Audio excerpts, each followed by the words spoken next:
Hello everybody, good evening and welcome to the United Stands. I'm Mark Goldbridge and this is your latest Manchester United news, and also it's your preview for the game against Sheffield United that we must win. I mean, look, you look at who we're playing at home tomorrow night and you go, OMG, this looks easy, but nothing's easy with Manchester United, as we saw with the game against Coventry. Lots to talk about that, predicted lineup, injuries and everything else. We've got three big stories to hit straight away though. The latest around Dan Ashworth is very concerning indeed.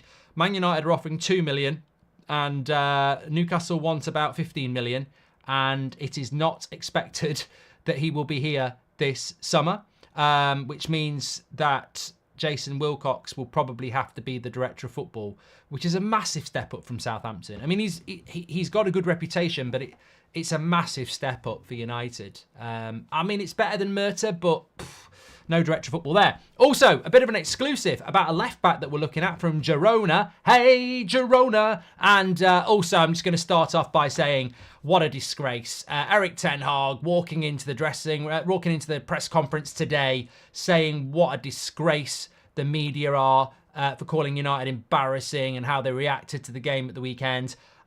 It's split opinion. I haven't had my say. I was listening to Beth this afternoon on the press conference. My opinion is this, that since when did we stop supporting our football club when we win games of football? I don't understand this. I said this after Brentford at the start of the season. We were 1-0 down in extra time at Old Trafford, in stoppage time at Old Trafford. We scored 2 goals. I bloody loved it. I came on the match reaction and people were moaning. And I'm like, I know it's been a horrible 10 years, but it's a shame that some of our fans have lost the ability to enjoy winning. And you know the Anthony thing as well. I loved Ander Herrera. He was a right shithouse. When did we stop liking shithousery? Like, Rudiger's been doing it for years. I love it. I loved Herrera doing it. Why? Since when has the celebration police taken over Man United? And since when is there a class of win that you can celebrate? I mean, I just personally don't get it. I was over the moon that we won on Sunday, because the alternative, I don't know where these moral crusaders are coming from, by the way. Oh, at the end of the day, I wish Coventry had won because they deserved to. Fuck off. What are you talking about? You know what it would have been like on Sunday night if we'd lost, and Monday and today? We would have been bantered from here to kingdom come. It would have been horrific. There'd have been no sympathy from Man United fans. No one would have gone, oh, poor Man United fans, let's leave them alone. They would have ridiculed us. Ridiculed us. And you got some United fan goes, oh, I feel sorry for Coventry. You know, actually, I think they should have won it. I wish they had in a way. And I go, oh, get out. I couldn't give a shit how we win anything. I don't care if we play Sheffield United tomorrow night, they smack the post 100 times, and then the referee kicks a winner in for us, and it goes to PJMOL complaints, and Sheffield United are tweeting about it. I couldn't give a shit. It would be wrong, but I couldn't give a shit if we get 3 points. I really don't care. I support Manchester United. I just want us to win. And as for the Anthony stuff, I know he's tweeted today saying that he did it because, you know, their Coventry players were doing it to our fans and I was protecting my club, whatever. Look, he probably shouldn't have done it. But at the end of the day, it's just shithousery. He's only doing it to say, ha, we're in the final. Like, if you don't like that sort of thing, that's fine. But some of the reaction to it from ex-players and the media, jog on. Bloody celebration, please, jog on. I mean, I'd rather somebody went like that than didn't give a shit and was like, oh, that's a win bonus. Like, I just think sometimes we go looking for stuff because things aren't that great at the moment. And as for Ten Hag walking in and being off with the media and calling them a disgrace, the way some of those journalists work in there, they'll be absolutely pissed off about it. They'll be mortified by it. Who does he think he is? Who does this manager think he is? Treating us like this. We've been here longer than him and we'll be here longer than him after him as well. Show some respect. This is, you know, it's up yours. Up yours. Up yours. Why should he show you respect when you don't show him any respect? Why should he walk in and smile to you when you smile at his face asking crap questions, and then as soon as you get back to your laptop in your office, you're saying horrific things like he needs to be sacked during the game against Coventry? I mean, you are the definition of two-faced, because you walk into that press conference, which you demand to be in, you smile and go, Eric, and then as soon as you get back to your office, you're slagging him off like you have been for 2 years. Why should, at least he's not fake. Respect is earned. Why should he respect you? So, look, I understand that some people I understand that some people don't like Ten Hag. Your criticism is more valid to Ten Hag than those journalists. That's what I'm saying. If you're criticising, he should listen. He shouldn't give a shit about what they've got to say. Who are they? The media's dying. They know it is. The mainstream media is dying, especially that sort of let's write about this football club and go into a press conference. These journalists are losing their credibility by the day, and they have been for years. They need that press conference access more than Man United and Ten Hag need them, because fans don't listen to them anymore. They're not that influential. I mean, I'm not going to name names, but who are they? Like, do you respect them? Do you believe them? Do you need them? Do Man United need them? No, because something came along called social media, and Trey and United Cynical and people like that probably, weirdly, have more credibility than those journalists, and they can't stand it. Because that's the world we live in now, because you don't need to go to university and you know, make the tea at the Manchester Evening News or the Guardian and work your way up and get sent to Old Trafford and Carrington and all around the world. You can just put it on Twitter. You can just get your opinion there. You can be a bit more real, and you can be a real fan as well. And that's what people want. So I don't see why Ten Hag has to respect them. I think they need to respect him. They're walking into Carrington. It's Manchester United. You know, if you've said stuff that he disagrees with, like Sir Alex, they'd be terrified of getting kicked out. I ain't got a problem with it. It's a different relationship. Ten Hag having a pop at the media is not Ten Hag having a pop at the fans. And you might not like Ten Hag, but I do think you should respect what he's done with the media today. Because the media, you might get a new manager and they'll do it to him. They'll do it to a manager you like. And they've never liked Ten Hag. They never wanted Ten Hag. And the reason they never liked Ten Hag is because Ten Hag was a fan choice. And a lot of you are Ten Hag out now, but you weren't 2 years ago. It was a landslide for Ten Hag, but it wasn't from the media and it wasn't from the ex-players. So they never liked him anyway. So I don't know why. I don't know why Ten Hag gives a shit. It's the fans that matter. The media doesn't matter anymore. It really doesn't. Anyway, let's get on with the show. Goldio says, Two-Face Media, he's finally snapped. 8 Sky Sports post now, ridiculing his comments about not having a full centre squad for 18 months. Philip gifted a membership as well. I loved it. Media wanted to catch him out because of it was English, wasn't his language. Eric Ten Hag sent them packing. Thank you, Sotus, for being a member. These Twitter accounts talking rubbish. I defend you, says Dino. What about? More than happy to talk about it. We don't hide behind anything. Let us know. Yeah, he doesn't need those journalists to write positive things about him. He doesn't need it. He really doesn't. We don't live in that world anymore. The Man United manager doesn't need it. They need him. And if I was them, I'd start thinking about what I'm writing. And if this manager goes, I'd start thinking about what you're writing for the next one, because you need them more than they need you. Man United wanted almost 15 million overall to loan Lingard to Newcastle for half a season. Honestly, don't blame Newcastle for playing hard football on this one, says Darren. Yeah, we're going to talk about the Sheffield United game. Of course, that's the preview. And we're a little bit early tonight because it's Arsenal-Chelsea, which I'm doing a watch-along on. That's football. But this is the latest news coming out about Dan Ashworth. Now, this is why you've always got to be careful, because there was a story that came out last night saying that we were very close to getting Dan Ashworth over the line. It was coming from a Newcastle sort of, one of these ITK accounts. You never know whether they're real or not. Anyway, this is the latest from the Telegraph. Manchester United remain at least £13 million, 2 million we want to give to 15 million they want, apart from Newcastle United in their negotiations for Dan Ashworth. So it's close then. They only want 7 times what we're offering. 2 million we want to give. They want 15 million.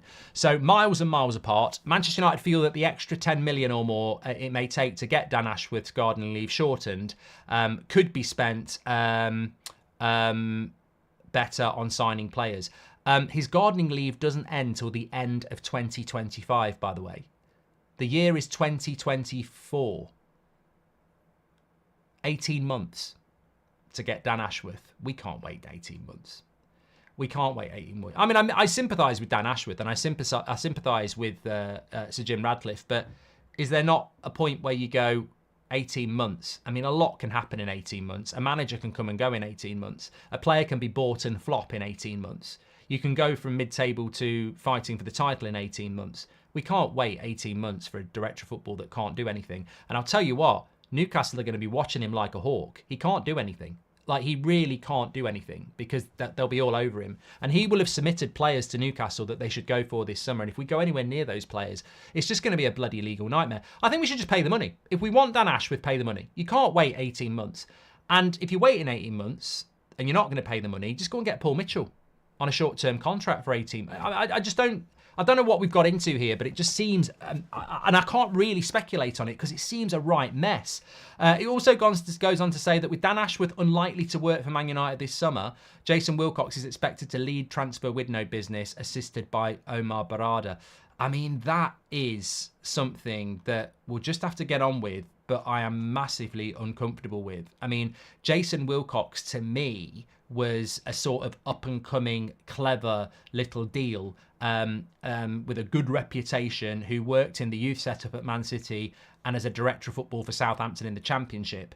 To give him Man United's biggest ever summer, well, certainly the biggest summer in 20 years, it worries me. That worries me. And also, it worries me. It does worry me a little bit. But, Jason Wilcox could be the next big thing.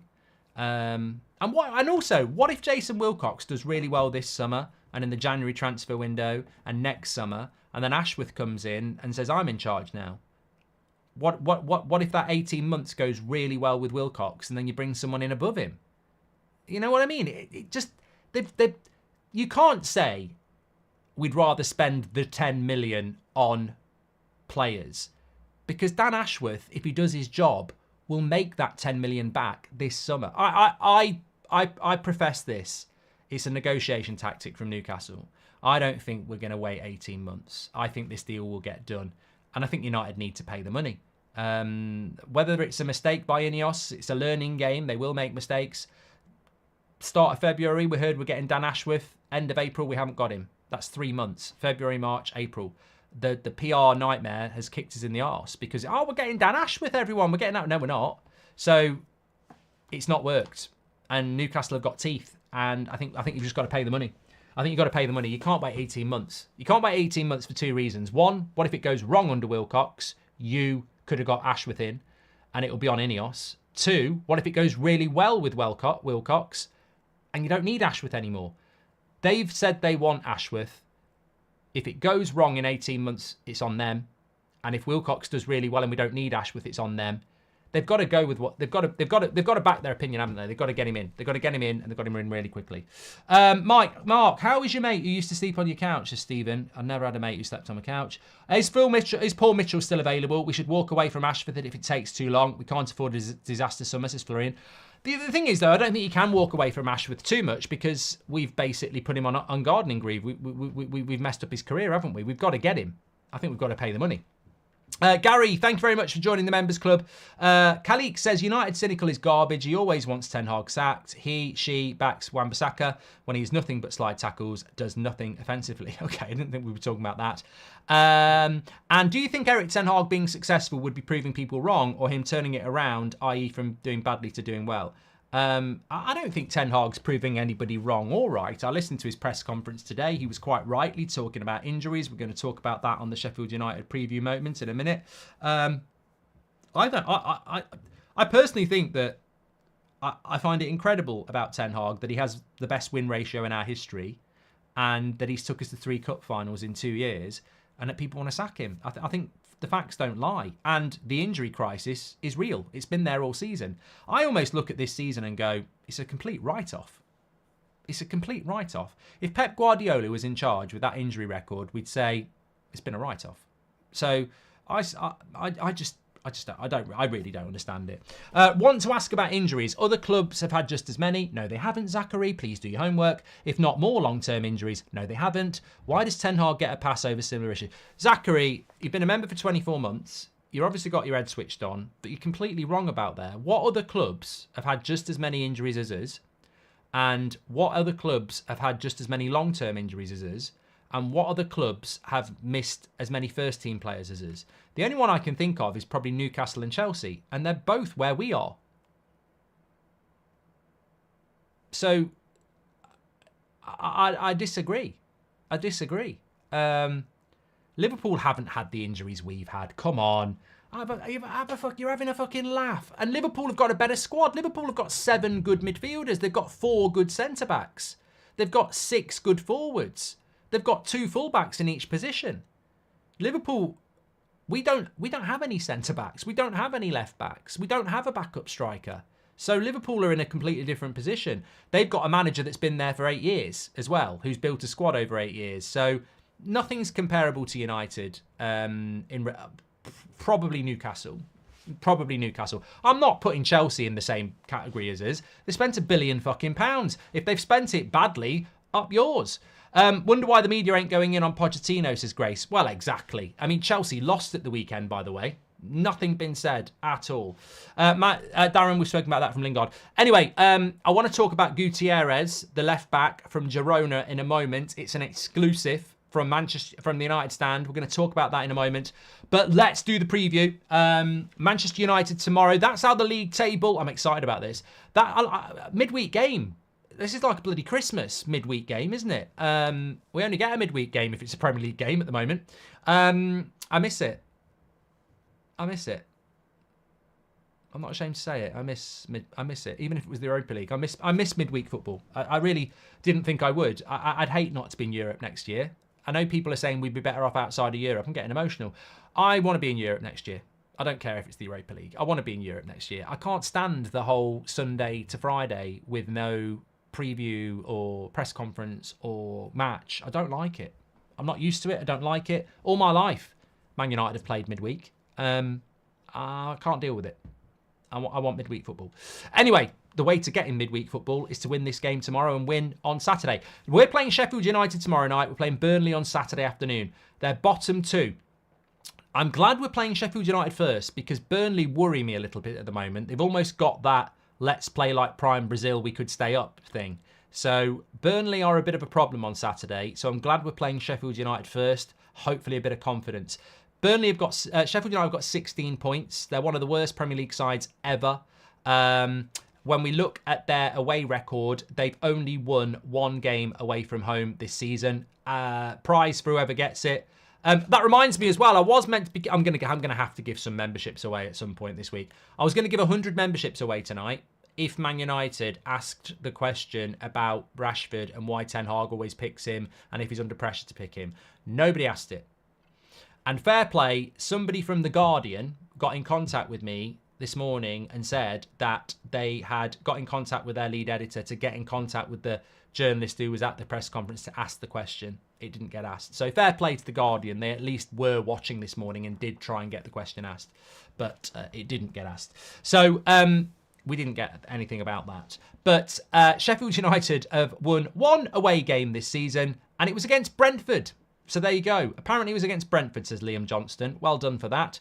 They've played 16 away games. They've won 1. They've drawn 3. They've lost 12. They've scored 13 goals. So they average less than 1 goal per away game. 13 away goals, 16 games. And they've conceded 37. So they're conceding, their average scoreline is a 3-1 loss. The chances of a clean sheet for Sheffield United away is 0%. The chances of both teams scoring is 56%. And the chances of there being over 1.5 goals is 94%. And the average scoreline, as I said, was 3-1. So Sheffield United's away record is absolutely abysmal. Let's move to United. So from bottom to, we wish we were saying top, but we're not.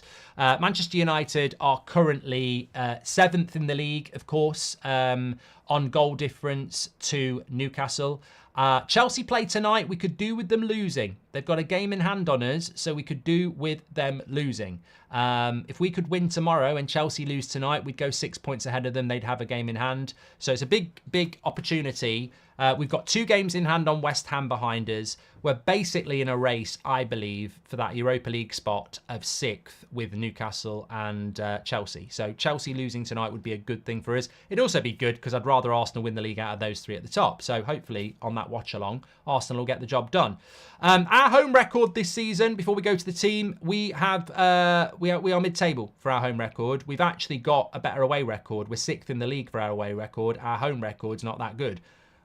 Who would have guessed? We've lost to Bournemouth, we've lost to Fulham, we've lost to Crystal Palace, Brighton as well. We've lost some bad games. In fact, we've lost 8 games at home this season. We've only drawn 2, but we've only won 5. So we've lost more than 50% of our games at home this season, which is incredible, really. However, this is a game in hand. We need to win it. We've only scored 23 goals at home. We've conceded 22. The chance of a clean sheet at home for United is 27%, and the chances of both teams scoring is 53%. We don't score enough goals at home, and that's been a big fixture for a very long time, hasn't it? But we've got to win this game. I think the reality is we have to win it. There's no two ways about it. This is our game in hand from going through the FA Cup and having to play Liverpool in that quarter-final in March. We were meant to play Sheffield United. So we have to win this game. This is how I've got us lining up. In some ways, it's a good thing, and in some ways, it's a worrying thing. Injury-wise, McTominay and Rashford are doubtful. Maguire and Bruno have knocks, but he expects Bruno and Maguire to play. I don't know what the situation is with Camboire. We don't expect Varane or Lindelof anywhere near back, but there has been rumours that Johnny Evans could be back. I mean, he might not be, in which case I don't know how you construct a midfield, because you'd have to play Mainu, Eriksen and Bruno, which might not be a bad thing. We're not expecting McTominay. He might make the bench. We're not expecting Mount. He's injured. Amrabat's injured. So this is a few if, buts and maybes, but Onana, Maguire, Evans, Wan-Bissaka, Dalot, Casemiro, Mainu, Bruno, Garnacho, Højlund, Antony. Now that front three I'd pick anyway. Amrabat's not fit, Mayor. I'd pick that front three anyway. Unless he's going to pick Ahmad, I would go with that. Whether Rashford's fit or not, it matters not to me. Some people are happy that Rashford might be injured because they'd be dropped. I sort of understand that, but I never want a player to be injured, and a player of Rashford's quality, you want him involved. You just never know whether he's going to click. But honestly, whether he's injured or not, the performances in recent weeks would put him on the bench for me anyway. So if he's good enough for the bench with his injury, put him on the bench. But he shouldn't be starting anyway. I'd like to see Antony start. I think for all the shit he got on Sunday, it'd be nice to see him starting. Garnacho off the left is better. And obviously Bruno will play. I don't think there's any doubt about that. Mainu's going to be important. It could be Casemiro at centre-back, and it could be Eriksen who plays in the midfield and Mainu drops deeper. But it's going to be something like that. And brave words, I expect us to win. I do expect us to win. I think that Sheffield United are the worst team in the league. And on Saturday, we've got the second worst team in the league. I think Burnley is a worry. I worry about that Burnley game. I worry about any game with these players at the moment. Like, I really do. I think that these are winnable games. Of course, I mean, I don't even know. I feel embarrassed saying they're winnable games, but we just know that you're 3-0 up against Coventry with half an hour to go, and these players are capable of anything. They just can't play for 90 minutes. They've never been able to play for 90 minutes. They couldn't do it under Ollie. They couldn't do it under Mourinho. We need to get a performance, and we could do with some bloody goals as well. Our goal difference this season has been hovering around negative all season. So I'm going to go with the United win. You can't trust them, says Turp. Of course you can't. But I'm going to go with the United win, but I'm not going to go massive. I'm going to go 2-0. I'd love to see Rasmus score tomorrow. I'd love to see him getting some service. I mean, I'd love to see us have an entertaining win. But we have to. We have to win. I was just thinking about the league table as well. I'm going to talk to you about this Gutierrez news as well. I've got a few super chats to discuss as well. But let's go back to the league table. Where are we at with the league table at the moment? I mean, there is still talk that if Aston Villa win, and I don't know whether I can find this out anywhere. I saw something the other day. 5th spot, England, Champions League. I saw something the other day that even though we had an absolutely terrible week in Europe last week, we could still get it. Well, here it is. Premier League now has a very slim chance of claiming a bonus spot after disappointing Champions League and European results. England have a 1.1% of chance of it happening. Yeah, we've got absolutely no chance. Germany and Italy have got very good chances. A win is worth 2 points. Even if Villa were to beat Olympiacos in both legs and then defeat Fiorentina, England would still need the remaining German teams, Bayern Munich, Dortmund and Leverkusen, to lose all their remaining games to overtake Germany. 2 more victories or 2 draws and a win for Germany will be enough to secure second in the table. Okay, so yeah, we're not getting that anyway. Forget that. Sorry, I'd read somewhere that there was still a chance. Solid Blake has gifted a membership. Yeah, so all the German teams need to lose all their games, which is not going to happen. So that means 5th place is Europa League and 6th place is Europa League because it will, well, 5th place is Europa League and 6th place is Europa League if Man City win the FA Cup. And then 7th place is the Conference League. And I think I'm right about that, aren't I? I think that's how it works.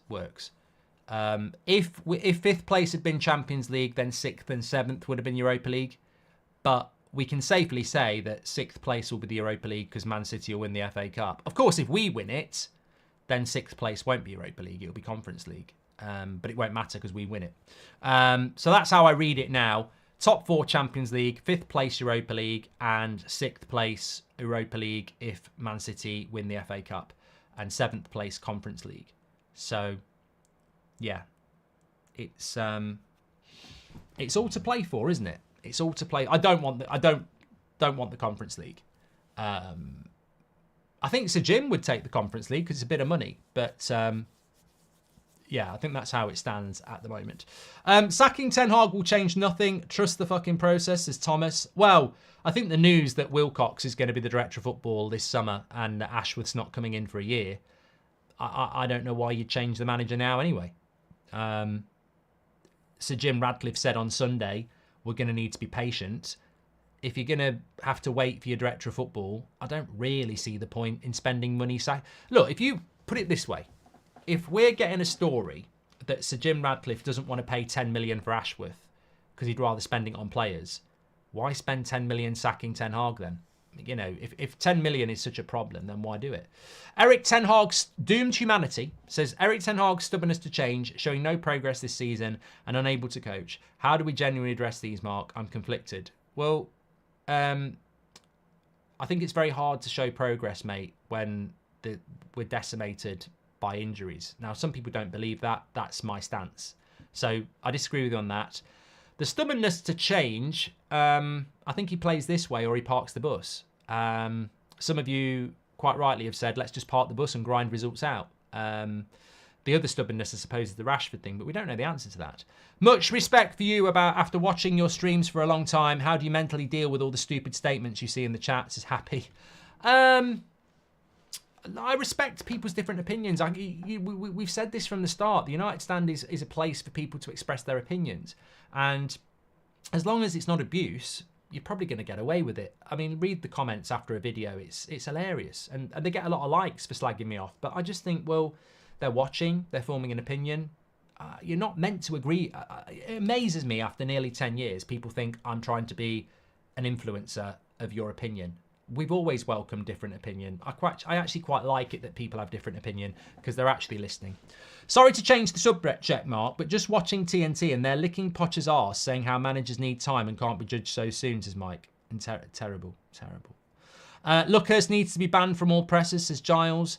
And hi, Mark. In my opinion, Dan Ashworth is a bit overrated, says Jean. Thank you very much. Maybe Ahmad as a 10 and Bruno drops with Mainu, says Hadi. We'll have a lot of the ball against Sheffield United, that's for sure. And I think someone like Harry Maguire is going to be very important in this game as well. Ten Hag has to give the younger players a shot, so at least they will show the seniors some determination, says Terence. And Roham says, regardless of supporting Ten Hag in or out, do you honestly feel he'll be our manager next season, says Roham. I don't think Ineos have made their mind up, so it would be pure speculation. I think he should be the manager next season, but I don't think Ineos have made their mind up. It would really worry me. We need to resolve this director of football thing immediately, because it worries me that Wilcox and Barada are running this summer, and then you want to bring a new manager into that as well. I just think it's too much to do in one summer. I think we need a bit of continuity, really. I really do. I think we're trying to change too much. But look, I'm not going to make the decision, and they will. I just going back to that comment from before. There are people out there. I saw it today, and I'll speak to you lot because you're the people that matter. There was I think Anthony quote tweeted the United stand today, and there was this nonsense on Twitter going round that we're paid by Ten Hag. Look, check my bank account. I've never been paid by anybody for information, and I've never been paid to say anything by anybody. So that just is offensive when you think that we've gone from literally zero on a Sunday night with me, Kev, and 3 others, and about 10 people watching, to the biggest football fan community in the world. No one's ever given us a penny. So, no, absolutely not. You do build relationships, and those relationships will remain professionally kept because that's how you should be professionally. But absolutely not. And if we're being paid by Ten Hag, why have we never got an interview? I don't even think Ten Hag likes me. Honestly, I don't think he does. Because obviously, especially after what I said last week, and Garnacho liked it. So I wouldn't say I'd be very popular with Ten Hag, actually. I really don't. The feedback I get is I don't think I am. So, yeah, there's your Ten Hag relationship. But 3 months ago, we was on Rashford's payroll as well, because all you lot wanted Rashford banned for a month, and I was saying, let's get him back in the team. You know I'm not part of Rashford's payroll, but a lot of you said I was. So just absolutely, look, I don't need to have these relationships. I think if you are a journalist in the press conference, you need to keep certain people happy, because if they take that away from you, you're nothing. We've never been part of that. I certainly haven't. I don't need to be part of that. We've built our own thing for as long as it lasts. It's been a great ride, but I don't need... I don't even know how anybody would approach me and go, here's a bit of money to say this. I'd be like, can you put that in an email? And it would be up on the screen now. They wouldn't do it. They wouldn't do it. They'd be terrified of doing it, because they'd be terrified because I'll just shoot from the hip. My bad hip. Mark, your glasses get me going, says Ryan. Lovely stuff. I find it incredibly bizarre how media culture in the UK almost exclusively blames the manager, whereas in the US, much more emphasis is placed on the players. The media's been letting some of these United players get away with it for years, says Sebastian, but that's because some of them probably have good relationships with family members of those players. We don't really have a media in the UK. I mean, I'm coming to America in the summer, and I'm interested. I want to visit a few places when I'm in America. I'd love to, go Fox and the other news networks and just have a bit of a chat and read the papers and stuff like that. I mean, it's a massive country, I know, but I'd love to just get a grasp of the media there, because the media here is not what it was 20 years ago. It really isn't. And the agenda press is what many people call them over here, because we see it, don't we? We've mentioned it on here for years, the bias for British players compared to foreign players. It's just so real. And that's because the British players will have agents and family members that speak to these journalists. And then those journalists end up being in the pocket of those people because they give them information. So they'll never slag the player off. If player A plays for Man United and he's British, and you're getting information from his brother or his agent, and then you go and slag them off in a newspaper, forget your information. And a lot of that goes on. They don't really get it from the foreign players, though. The foreign players... It's like that story about Rasmus, Delo and Bruno. That won't come from them 3 players. They won't have a relationship with the Daily Mail or the Guardian or the Telegraph. That's just not how it works. That will come from somebody British, probably. A physio, someone on the training ground or something like that. So, there's definitely an agenda there. And look, in relation to Anthony, someone said to me, well, you've got an agenda with Anthony. Oh, hold on a minute. I think I've said Anthony's been pretty shit for the last few months. I'll say if Rasmus has a bad game. I'll say if Bruno's one of my favourite players. I've said he's not had a good game for months. You've got to be real. You can't do that. I want Rashford to do well. I want Martial to do well. I can't lie, though. I can't do that to myself, let alone go live and speak to thousands of people and talk. I talk enough shit without lying about people's performances. I just don't. I want Man United to do well. So if I want Man United to do well, I can't lie. I can't say, oh yeah, Martial's the answer. I love Martial. He's the answer, because I want to win. It destroys me seeing Liverpool and Man City winning titles. I hate it. Right, Gutierrez, you're absolutely spot on. Is 7th place the Conference League if we win the FA Cup and we get the... So, Arish, for Man United, basically, as long as we finish 6th or win the FA Cup, we'll be in the Europa League. We could finish 10th and we'll be in the Europa League as long as we win the FA Cup. But as long as we finish 6th, we'll be in the Europa League. Nothing can change that, because even if Man City win the FA Cup and we finish 6th will become the Europa League. So we've got to finish 6th to get in the Europa League. If we win the FA Cup, we're in the Europa League anyway. But if we want to definitely be in the Europa League no matter what, we've got to finish 6th. It's a good job Southampton didn't put Wilcox on gardening leave too, or we'd probably still have Murta, says Fairway 5. Right, let me talk to you about Gutierrez. This is a United Stand exclusive. From Sam, who does great work. It was actually his tweet that got quote tweeted by Anthony today. So he's done great work on this. Manchester United are heavily considering a deal for Miguel Gutierrez. The release clause is known and United are not willing to pay it. It remains to be seen if Man United can lower the price. He does want to play in the Premier League. So that's well sourced around Gutierrez. Now, Arsenal are interested. They need a left back. Man City are interested. They partially own Girona, which is where Gutierrez has been an absolute revelation. Now, what I can tell you about Gutierrez is he's probably one of the most exciting left backs in Europe at the moment. He's 22. Brilliant talent. Basically, Real Madrid player. Went from Real Madrid to Girona for 4 million quid or euros. Real Madrid have got a 2-year buyback for 9 million. They can buy him back this summer for 9 million and they can buy him back 9 million next summer. If Real Madrid want him, no one's going to get him. But if they don't take him, and they might not, because they've already got some left backs and apparently they're going to get Alphonso Davies.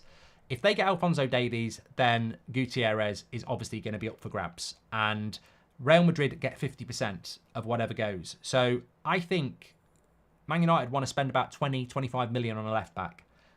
He could work. I mean, it's the first left back we've really been linked to where you could go, that's an option now. I know El Nouri's been mentioned at Wolves, but Gutierrez is interesting. Now, obviously, they're partially owned by Man City, which always makes you think, But the player's partially owned by Real Madrid, which sort of balances it out. I think his release clause is about 35 million, but they're not going to achieve 35 million. So I'd say 25 million might be enough to get hold of him. He's a good player, and it's an interesting one, and it's well sourced. So I think for your first genuine left back target, United are looking for one. This would be very, very interesting.